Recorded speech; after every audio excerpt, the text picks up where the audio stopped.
Hi there, folks, and welcome to another episode of Michael in the Backyard. Again, and again, and again. All right, gonna fix. We did a little pushing back in on a previous video. Now I'm going to show you some final touches I'm going to put on that bushing to help, let's just say, nurse it along for a longer time until of a time that I can come up with, let's just call it a line boring rig that I want to create in the future, and the ability to be able to do my own line boring on, let's say, buckets and backhoe pivot points and stuff like that. Until then, this patchwork's got to hold up, so I want to make sure it's not just good, but good enough to just keep things trapped in place. So we're coming out here to Big Mo. First thing I want to do, though, by now you've seen me fix the old International, and I'm just curious if this rod is not long enough. I bought a rod for the battery box and it's too short. So, strike one there. Let's leave those parts and pieces right there, and we'll go after Big Mo. Switching gears. At least now I know what won't work. I thought it might have looked a little short at the whole battery hold down store, but now I know. All right, just looking at the fuel. It's enough to get us through a little bit of operation. Let me clamp you guys. My magnetic base I left in the shop, and I got my, let's just call it a big old clampy base. And that'll barely hold you there. But we gotta check. I always check the oil before every startup. It's just a great habit to get into, just to make sure you're still full. We're a hair below full, but it'll be fine. We're not gonna run that too hard today, but we are gonna run it. Now, where's my phone? Need a light. Oop. Yep, nope. There we go. Here we go. Just need to see the top of that. There it is. There we go. It does consume, let's just call it a little bit of oil. But for the temperatures we've been running in, can't complain. And for the age of the tractor, definitely can't complain. See what our hydraulic fluid looks like, level-wise. It's about 1/8 inch below full. Probably could use, that would take it about a quart. There again, not worried about that. All right. Now let's fire it up and pull it up into a shady spot in the grass and perform, let go of it, by precision surgery on the bushing retention program, as it were. All right. I'll tell you, the spiders have been crazy busy around here lately, creating webs that are just overnight magnificently huge. I don't know how they can spend so, they must eat a lot. The bugs must have some web conversion power of some sort.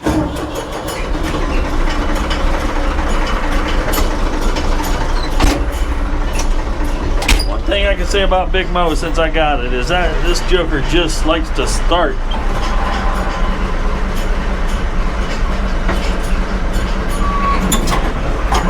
One of these days when I get brave enough, I'm going to attack the rear shoes on this thing. And I don't mean brake shoes, I mean rear tires.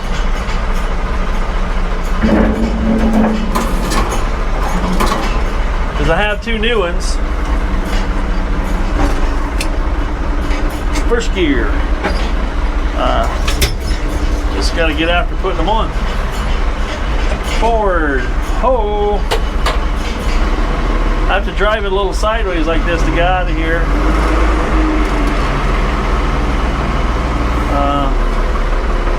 Primarily because I got to run this little backhoe piece. I got to lower it down a little bit. Gentle. Not jerky. And to be able to get it to clear my roof back here. Once we're clear, up and away.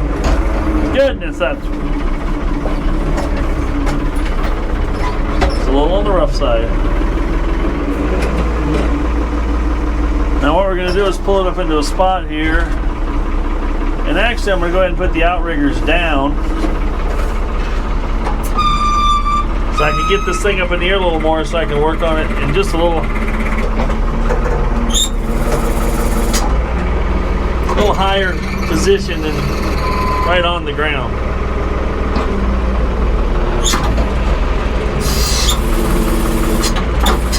Alright. I think I'm going to swing this bucket all the way to one side.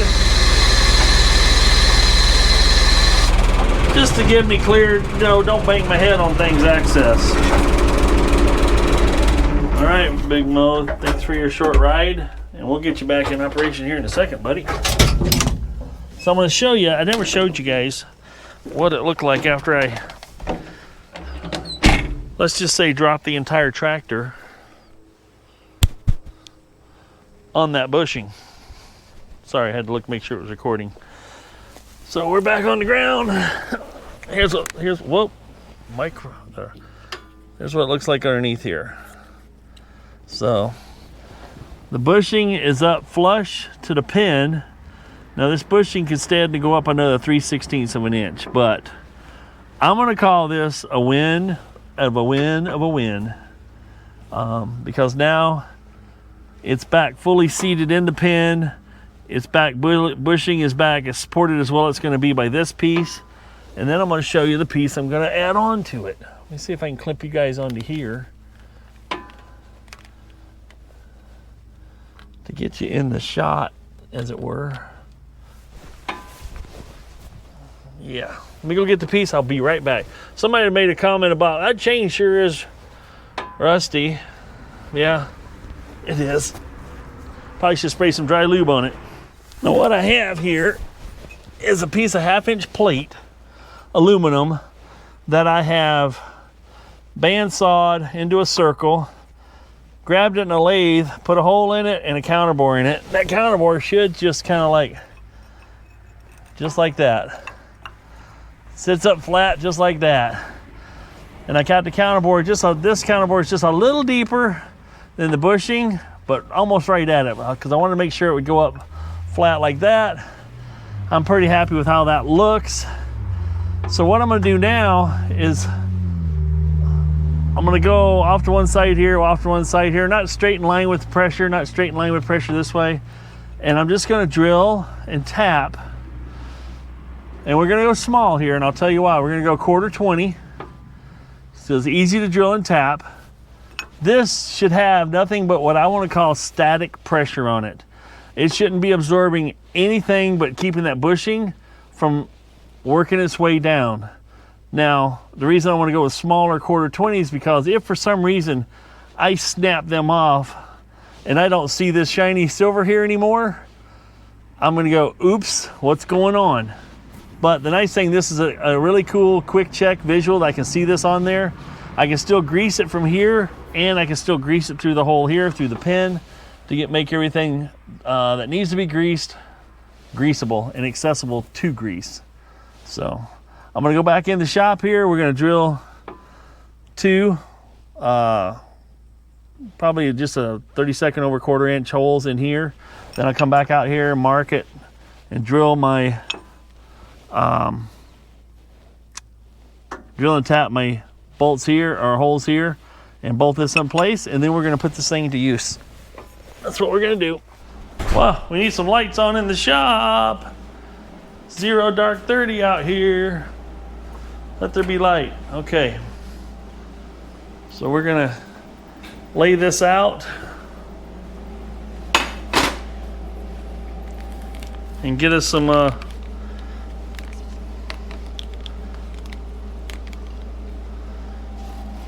tapped holes here.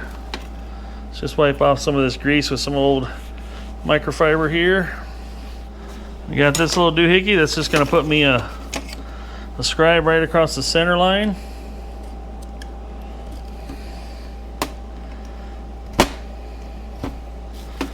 Then I can draw it back in to wherever I feel I want to drill and tap. Not too close to the edge.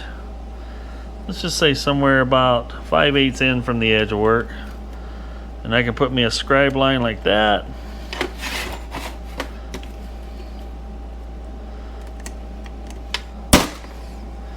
Don't need a big dent here, just a dent enough for a drill to follow.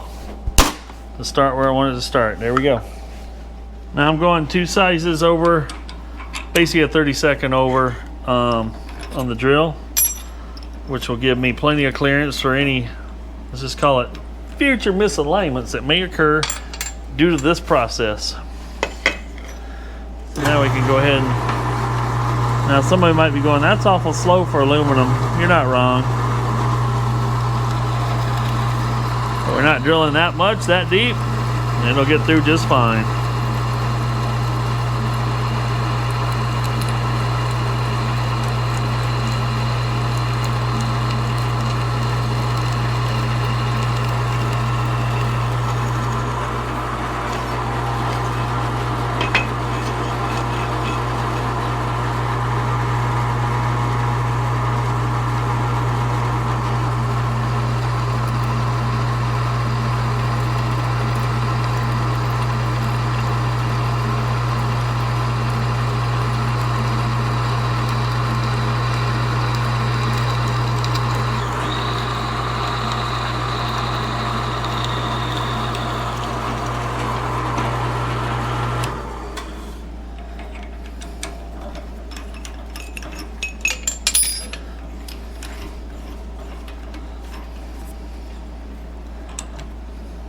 A little deburr action.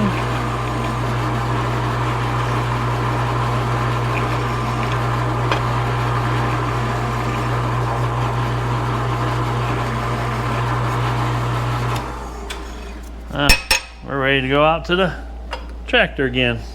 I just scraped my leg on something, hit my knuckle on something. Why? Because your shop's not as clean as it should be? Yeah, that's probably why. Now I'm going to take this drill out with me because I'm going to use it to, let's just say, hold this plate in place and drill and make my first mark. Then I'll drill and tap that hole, use a bolt to hold it up while I drill and tap the second hole. Sounds like a plan. Let's go over to the drill and tap drawer. Retrieve the tools that we need. We got our bolts, we got our tap, we got our drill. I need a tap drill now. A tap drill for a 1/4 20 threads, a number. All right, like I said, with the drill I drilled through the aluminum plate with, I'm gonna use that for a marker. So I'm gonna get this approximately where I want to have the first one. And we'll just stay out here somewhere-ish. Trying not to get covered in grease doing it, but it may have to happen. But if I put that there, there, I got me a nice dimple where I want it.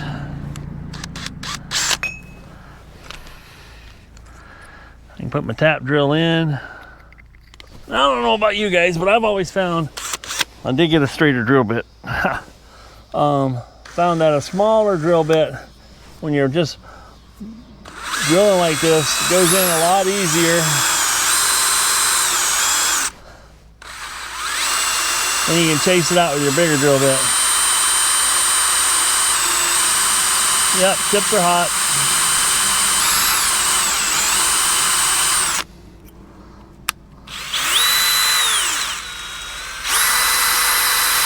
Yeah, I like faster.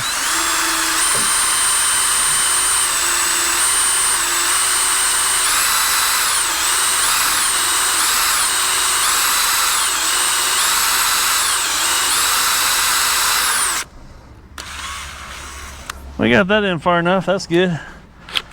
See how much easier that was to get in there? Now I'll take the next size bigger. That'll go in so much quicker.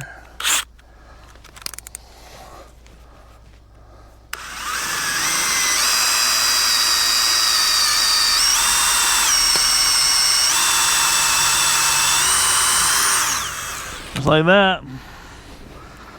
We'll take our tap-a-rooney rooney. See if we can tap it in there straight. Did bring me a little PB blaster for lubrication.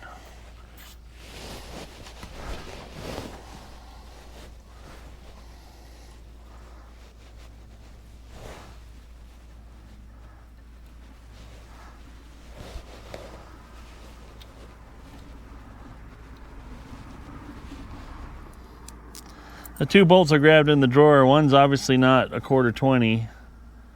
It's something a little bit off. And this other thread that I bolted I got's got a bummed up first thread, so strike 1 and 2 on that. Let's go get some better bolts.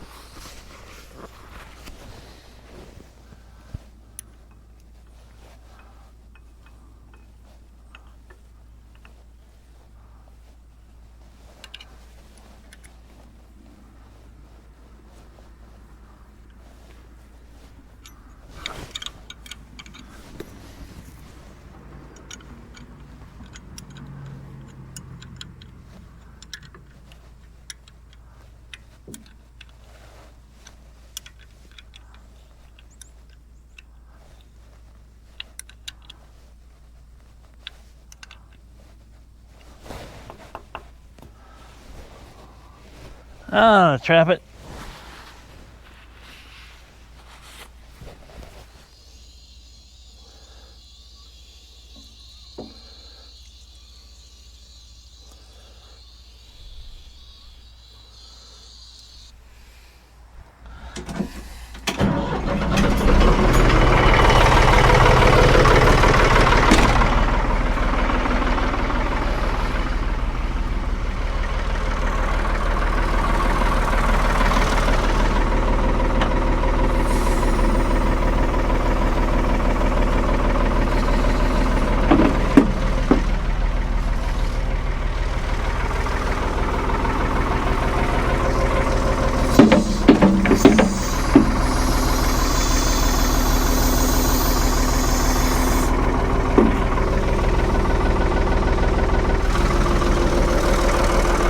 That lube is more of a, when it dries, it's more of a dry lube than a wet lube, so it shouldn't attract too much dirt, I hope. Let's go see how it functions now. Put my lube away. Switch you guys on to a magnetic base and we'll go from there. Alright, first things first, let's go clean up that concrete I messed up the other day trying to drive that bushing in.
Alright, here we are.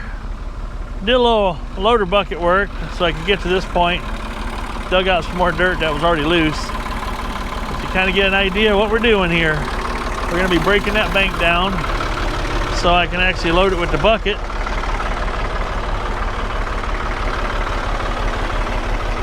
I didn't get an idea about the top of the tire here is about the top of what it is right here. The camera doesn't do it justice, but I don't know how many times we got to say that as far as YouTubers and GoProers, and just the camera doesn't do it justice. That's all there is to it.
Alrighty folks, as you saw there, we did some digging.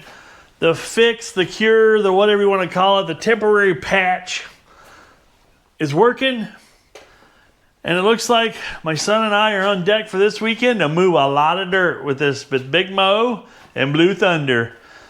We had 2 successful days on a Monday and a Tuesday, so hopefully in a video coming up soon after this one, you're going to see a lot of dirt being moved.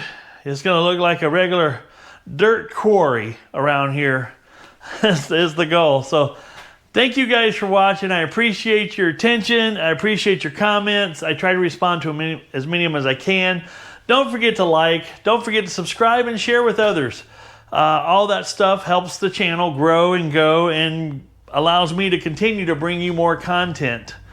Obviously, the ultimate goal is between both channels. Eventually, I can do this type of thing full time, but until then, it's part-time, and I'll give you everything I got part-time. Thank you, folks, for watching. Remember, if it ain't broke, fix it till it is, and give yourself that hour a day to work on your project. Move it forward a little bit.